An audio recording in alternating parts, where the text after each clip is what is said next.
So, we're blurring the lines between horror movies and podcasts now? Yes. Hi everybody, Anthony here from Awesome Anthony Productions, and today I'm going to give you my review of the latest indie horror released by A24, Undertone. Directed by Ian Twasson, costing a mere $500,000, pennies in terms of Hollywood, and shot in his childhood home, Undertone stars Nina Kiri as Evie, the skeptical co-host of a spooky podcast who moves in with her ailing mother, played by a comatose Michelle Duquet, to care for her. But when Evie and her co-host Justin, voiced by Adam DeMarco, are sent 10 mysterious recordings from a random email address, they'll unknowingly unleash an evil presence that'll turn Evie's quiet life into a total nightmare. Let's start with the obvious here. To say this movie is divisive would be a massive understatement. Half the people that see it walked away spooked and loving it, while the other half walk away bored and feeling like they wasted their time. This movie sucks. But we're not here for them, damn it. We're here for me, and my opinions only, and those are the only ones that should matter, right? Anyway, where did I land on this movie? Well, let's get into it, starting where I always do, the performances. Really, outside of a few other voice roles, this is Nina Kiri's one-woman show, and man does she kill it. You go, girl. You go, girl.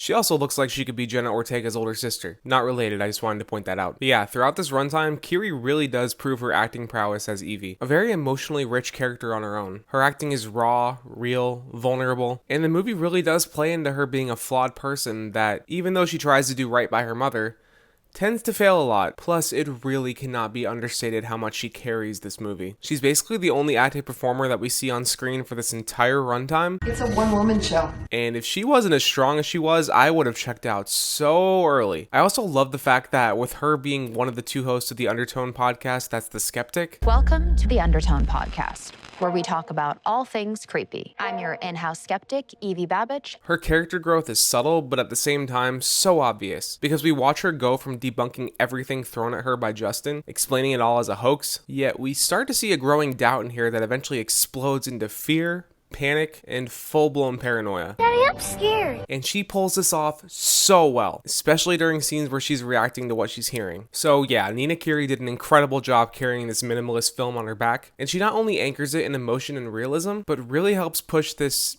admittedly thin story forward. For the other performance we have here, when people do this, I don't really know what that means. Despite only his voice being heard, I really gotta give it up to Adam DeMarco as Evie's believer co-host, Justin. Every part of his vocal performance is believable and authentic. From the worry in his voice when asking Evie about her mother, to his concerns about her mental health, to the raw, palpable fear in his voice the more he listens to the audio files that they were sent. It also does a lot to make this story more interesting too. We're already just following one character throughout this entire runtime, and Justin comes in at the perfect times to keep the story from ever getting boring. Plus, their skeptic versus believer dynamic makes for a very believable source of tension between them that adds a lot. Okay, now to get to what you actually clicked on this review for.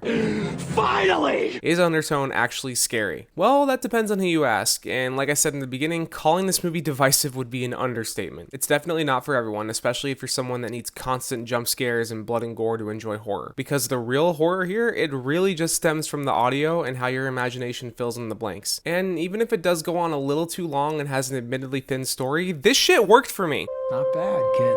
The sound design on display here is absolutely next level, and the pictures that the audio files paint are so vivid and disturbing that I was on edge with goosebumps nearly every time Evie would put those damn headphones on. The binaural immersive audio here is used to incredible effect, and when you combine that with Nina Kiri's performance and the way that she reacts to and slowly starts to believe what she's hearing, I was just so into it. This slaps. And by the end of it, I was on the edge of my seat, hoodie all the way up, holding on to those ties like it was a damn security blanket, just to give an example of the horrifying stuff that the audio does here. There's one specific sound that is heard that, once I actually understood what it was, gave me a pit in my stomach, and I swore I could hear it in my dreams that night. Outside of the immaculate audio and sound design here, I also have to give it up to cinematographer Graham Beasley. He took a normal, unremarkable location like a suburban home and turned it into a house of horrors, finding expert ways to use darkness, shadow, negative space, deliberate framing, and slow pans to really get under your skin and put you right into Evie's terrified state of mind. Like I said, the story's a little thin and the runtime's a little long, but this indie piece of audio-based horror was just incredible in my eyes. Well, ears.